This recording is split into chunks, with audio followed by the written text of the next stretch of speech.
Hello and welcome back to Geometry for another fun lesson. We are in Chapter 8, Section 2, Proving Triangles Similar by AA, Angle, Angle.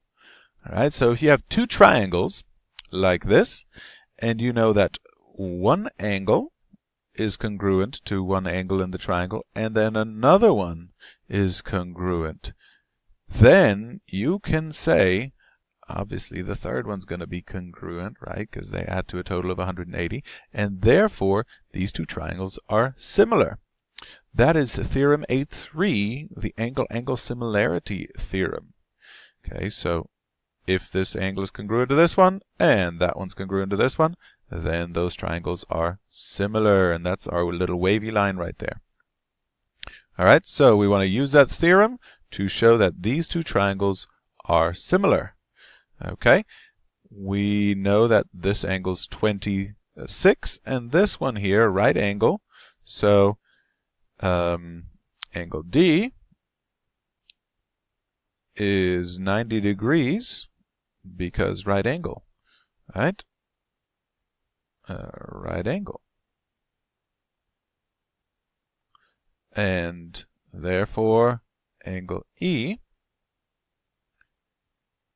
is 180 minus 26 minus 90. And so that's 90 minus 26, which gives us 64 for this one. And since, therefore, angle E is equal to angle H, or congruent. That makes it congruent since their measure is equal, and angle D is congruent to angle G. Therefore, triangle CDE is similar to triangle, and now we need to make sure we are listing them the same way. Okay, so I mentioned C first. That's this one. The corresponding one is K. Okay, then I mentioned D, that's the right angle, so I've got to go to G, and then H was last, that's the 64-degree angle. Okay, because AA sim. Right, triangle, angle, angle, similarity theorem, or because 8.3 theorem. There we go. Let's see, what have we here? Show that these are similar. Alright, so we're going to show here that angle A is equal to angle A because reflexive property.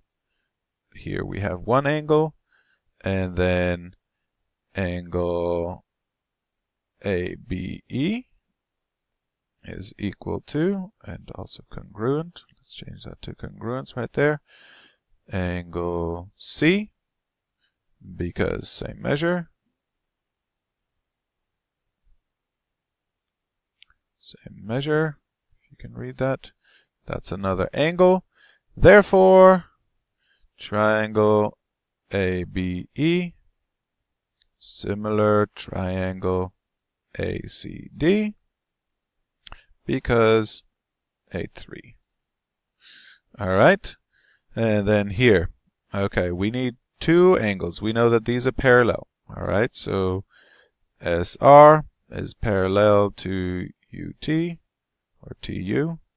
Well, let's name it the same way, TU. And therefore, we know that this angle, angle R, is congruent to angle T. Why do we know that? Because these are on a transversal between two parallels, and they are alternate interior angles. Alternate interior. Okay, and then we know that we could also do this alternate interior, or we'll do this one right here. Angle RVS is congruent to angle TVU, VU, because vertical angles. Vertical angles. Alright, and therefore triangle SVR is similar to triangle UVT. Here we have an angle, angle, angle, so 8-3, angle, angle. Boom. Here we have a problem of indirect measurement. The flagpole casts a shadow that is 50 feet long. So this is 50 right here, shadow. At the same time, and this is crucial, at the same time, a woman standing nearby who is 5 feet 4 inches. She is 5 feet 4 inches tall. Casts a shadow that is 40 inches long. 40 inches. Okay. How tall is the flagpole to the nearest foot? Okay, I like to always make myself a little model. If you don't have this on your paper, I make something like this. Okay, one shape to the other. I put the length of the shadow on the bottom, 40 inches here, and 50 feet here. And then on top here is the height of it, 5 foot 4 inches, and we don't know this one. Okay, if you do it like this, set it up like that, you've automatically set up a proportion right there. See, we've got a fraction here, fraction there. Boom, nicely set up. Now, the only thing here is that we have feet and inches.